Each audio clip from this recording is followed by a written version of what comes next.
Ruben akutani mona Moïse famille bana. Ligne kutana Moïse na Deutéronome 33:6. Moïse abandi ko pambola siko. Tant Moïse abandi ko pambola bana Israël, Moïse a commis par Ruben, atali Ruben. Alobi que Ruben vive et qu'il ne meure point et que les hommes soient heureux. On est le pamboli oyo. Moïse a péci Ruben.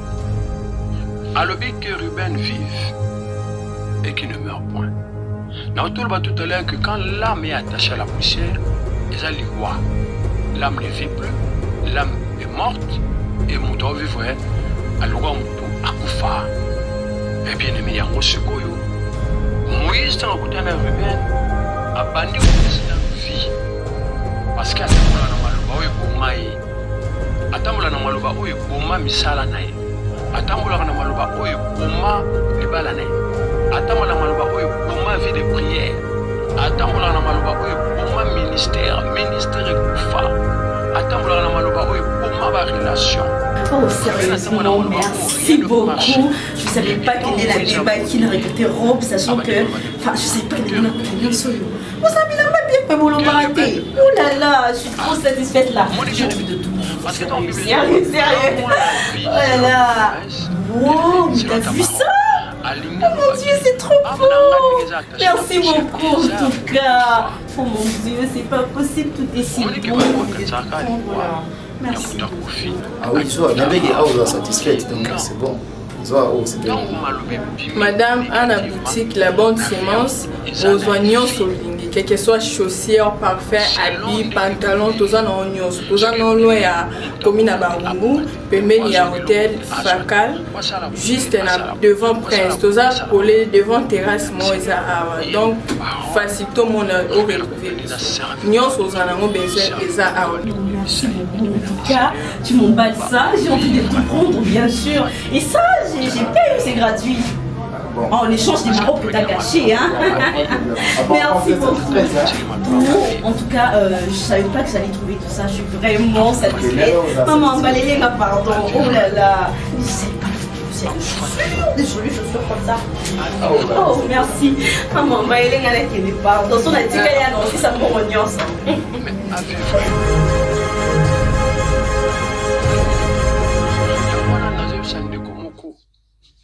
Na armée de midi à l'élo, na journée ya l'élo. Ngana eka koyebisa yo que tu ne vivras pas selon la parole de l'homme, mais que le Seigneur restaure ta vie selon sa parole. Omoni, que le Seigneur restaure ta vie selon ta parole, sa parole. Oyo nzamba lobi na yo. Oyo nzamba lingi aloba na yo. Yango ndi yo kozala. Yo ko vivre sur la parole à batute. Je le proclame au nom de Jésus-Christ. Bana na ba vivre na parole ya mutute. Mais na parole ya Nzambe. Vie de prière na yo na parole ya Nzambe. Ministère na yo na parole ya Nzambe. Ba affaire na yo eza na parole ya Nzambe. Voilà, kobota no eza selon la parole de l'Éternel, allez multiplier, soyez féconds. Voilà. Moni, voilà. Donc, biloko wana nde yango nazobisa ndeko moko. Nazoloba na ndeko moko oko vivre selon parole de l'homme te. Non. Oko vivre selon la parole de Dieu. Yoko vivre na parole à Moutouté. Désormais, tu vivras selon la parole de Dieu. Ce que Dieu a dit. Yangonde yozali. Balobi na Ruben a koufate. Balobi na Ruben a vivre. Balobi na Ruben a comme belé. Bene minga pena yebisa yo boye. Parole ya Nzambe bima pona yo. Pour souffrir te. Pour zalana muta médiocrité te. Pose à la moutoise attaché à la misère. Mais, pose à la moutoise vivre selon la ressemblance de Dieu. Ce que Dieu a dit de toi, yangonde parole na yo. Tu es ce que tu es par la parole de Dieu. ce que Dieu a dit de toi. Bien-aimé, il y a constaté que Marie a qui ange à l'obi, qu'il me soit fait selon ta parole. Et ça le melayo. Et ça le melayo de konanga et d'amokona lelo. Selon la parole de Dieu. Et ça le melayo. Ce que bimana ndaku ya baboti na maluba mabe. Bien-aimé dans le Seigneur, ngane eko ebisayo.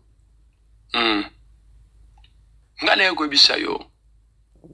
Na eko lobana yo que bien-aimé, la parole de Dieu, ne yanguza parole na yo. Toza ko annuler maloba o tambola kanango. Malobo elandaka yo na moi nyonso. Maloba o elandaka yo na butu nyonso. Malobo yo te pa yankolo te. Maloba wana to ko annuler yango. Voilà. Maloba wana to ko annuler yango. Maloba wana te déclarer yango nul et sans effet. Au nom de Jésus-Christ de Nazareth. Tu es ce que tu es par la parole de Dieu. Tika parole yankolo. Ebima evanda na bomo na yo. Elongola mutu moko na prison. Et mema na liberté. Tika parole ya Nzambe. Elongola yo na prison nyonso tu maloba famille chayo. Ebimisa yo epesa yo liberté. Tika parole yankolo. Elongola yo na maladie. Et mema yo na guérison. Tika parole ya Nzambe. Maloba na nkolo. Ezo yo na poussière. Et tombola yo. Bible lobby, c'est lui qui prend quelqu'un de la poussière et l'élève. Tika parole ya Nzambe. Ekutanisa yo na batu ya malamu.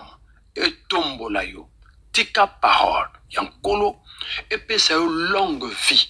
La parole de Dieu. Et mema yo musika. Omona bakoko. Tika parole ya nkolo. Et kamwisa batu. Na mboka yo zalaka. Bakamwa yo. Parce que Dieu fait ce qu'il fait.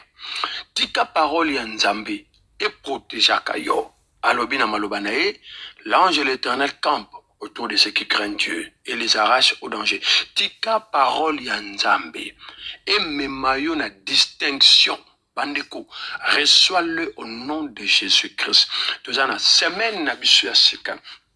Tozana mokolo ya lundi, reçois cette parole. La parole de Dieu me montre la distinction. La parole de Dieu qui nous distingue partout ici kozala.